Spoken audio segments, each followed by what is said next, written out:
meet the subject halfway, and how can we use our language as writers to describe not only the experience that we're having in the world as writers, but with the subject. I love working at The New Yorker because I'm given a great deal of freedom to think. I've always tried to do what I feel writing allows us to do, which is self-expression. And however that came out was going to be me.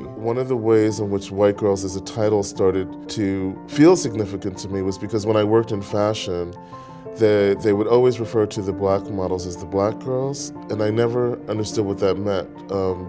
Would you then say white woman or Asian person? I mean, how would you make those distinctions? I don't think it's really possible, but it's very moving to me when people seek to identify with someone not of their race or class, but based on emotion and narrative.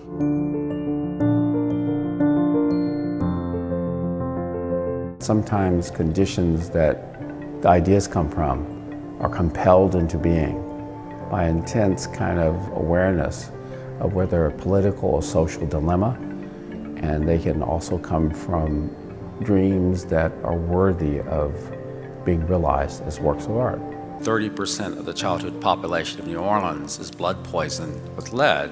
And then to find out that there was absolutely zero funding to alleviate the crisis, I began to think about where art could fit. To compel that solution in the process will be drawings, it will be art, it will be the voices of the children that you represent. Now when I look at the world and seeing what my creative capacities can offer, I think about now the aesthetics of our existence and how a pursuit of things so elusive like justice and social justice, that where an artist can be a small part of that, allows me to become more.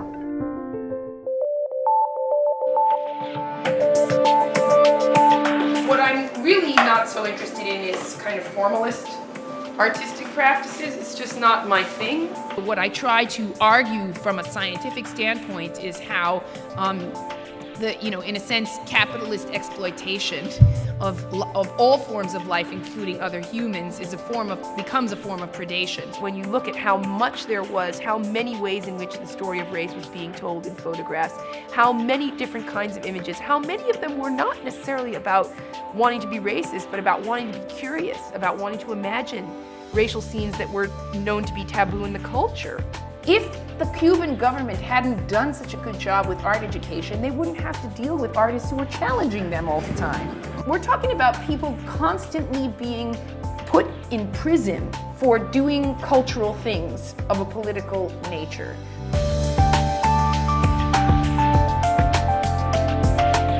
My entire practice has been trying to answer two questions. What can art do, and who is art for? And for the entire time that I've been asking myself this question, I keep coming back to a pretty simple answer, which is that art can do anything and it is for everyone. The USA Fellows have come from every corner of this country. They are from every race, from a very broad gender identity spectrum, and from various socioeconomic backgrounds. They are, in many ways, for me, who is and what it is to be American. I like going to battle every day for the art.